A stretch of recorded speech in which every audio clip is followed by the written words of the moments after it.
Hi, ഞാനിന്ന് എൻ്റെ ചാനലിലേക്ക് വന്നിരിക്കുന്നത് കക്ക ഇറച്ചി കൊണ്ടൊരു ഫ്രൈ ഉണ്ടാക്കുന്നത് കാണിക്കാനായിട്ടാണ്. അതിനായി കുറച്ച് കക്ക വൃത്തിയാക്കി എടുത്തിരിക്കുന്നതാണ് ഈ കാണുന്നത്. കക്ക ഇറച്ചിയിലെ ചെറിയ അഴുക്കുണ്ട്. ഞാനിതിന് മുൻപ് ഒരു വീഡിയോ ഇട്ടിട്ടുണ്ടായിരുന്നു. അത് വൃത്തിയാക്കിയതിന് ശേഷം ഒരു 1.25 ടീസ്പൂൺ മുളക് പൊടി ചേർത്തിട്ടുണ്ട്. കുറച്ച് മഞ്ഞൾപ്പൊടി, കുറച്ച് ഉപ്പ് പൊടി ചേർക്കാം. അതിനോടൊപ്പം ഒരു 1.5 ടീസ്പൂൺ കറി മസാലപ്പൊടിയാണ്, വീട്ടിൽ പൊടിച്ച പൊടി തന്നെയാണ് ചേർക്കുന്നത്. ഇത് എന്നിട്ട് നന്നായിട്ടൊന്ന് ആ സ്പൂൺ വെച്ച് തന്നെ ഒന്ന് മിക്സ് ചെയ്തെടുക്കാം. അതൊരു 10 മിനിറ്റിലേക്ക് മാറ്റി വെച്ചേക്കാം. അരപ്പ് പിടിക്കുന്നതിന് വേണ്ടിയിട്ടാണ് 10 മിനിറ്റ് നേരം മാറ്റി വയ്ക്കുക. ഇതാ 10 മിനിറ്റ് കഴിഞ്ഞിട്ടുണ്ട്. ഈ സമയം നമുക്ക് അടുപ്പിലേക്ക് ഒരു ചട്ടി വയ്ക്കാം. ഏത് ചട്ടിയിലാണോ പൊരിക്കേണ്ടത് ചട്ടി വെച്ച് ഞാനിതിലേക്ക് കുറച്ച് വെളിച്ചെണ്ണയാണ് ചേർത്തിരിക്കുന്നത്. ഏതെണ്ണ വേണമെങ്കിലും ചേർക്കാം. ഞാൻ വെളിച്ചെണ്ണയാണ് ചേർത്തിരിക്കുന്നത്. അതിലേക്ക് അരപ്പ് പിടിച്ച കക്ക ഇറച്ചി ചേർത്ത് കൊടുക്കാം. ഇത് ചേർക്കുമ്പോഴേ ഇത് പൊട്ടിത്തെറിക്കും.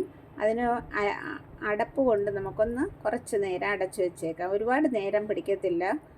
എല്ലാം ഒരു 10 മിനിറ്റ് നേരം കൊണ്ട് നമുക്ക് ഇത് ഫ്രൈ ആയി തീരുന്നതേ ഉള്ളൂ.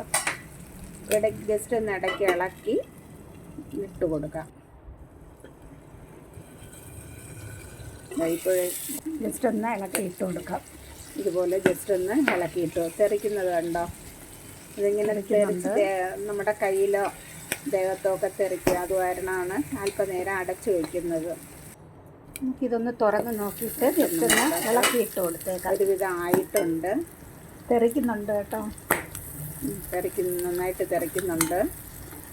ഇത് മൊരിഞ്ഞ് കിട്ടാൻ ഒരുപാട് സമയമൊന്നും വേണ്ട. 10 മിനിറ്റ് കൊണ്ട് റെഡിയായി കിട്ടും കേട്ടോ. ഏകദേശം ആയി വരുന്നുണ്ട്.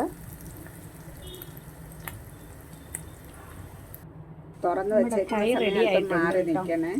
ഇനി ഇട്ടിരുന്നാലും ഒരുപാട് കരിഞ്ഞു പോകും. ഈ പരുവത്തിന് നമ്മൾ എടുക്കേണ്ടത്. ഈ പരുവത്തിന് വേണം എടുക്കേണ്ടത്, അല്ലെങ്കിൽ കരിഞ്ഞു പോയ ടേസ്റ്റ് കുറവായിരിക്കും. പാത്രത്തിലോട്ട് നമുക്ക് മാറ്റിയെടുക്കാം. ഇപ്പോൾ മറ്റൊരു പാത്രത്തിലോട്ട് കോരിയിട്ടുണ്ട്.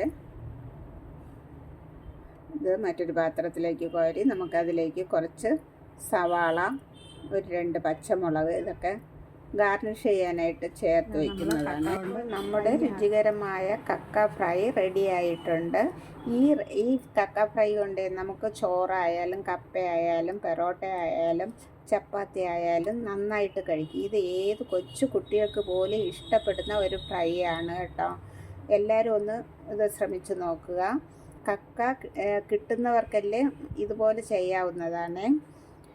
ലുലുമാളിലൊക്കെ കക്ക ഇറച്ചി വാങ്ങിക്കാൻ കിട്ടും കേട്ടോ. എൻ്റെ ചാനൽ ഇഷ്ടപ്പെട്ടാൽ ലൈക്ക് ചെയ്യാനും ഷെയർ ചെയ്യാനും സബ്സ്ക്രൈബ് ചെയ്യാനും മറക്കരുത്.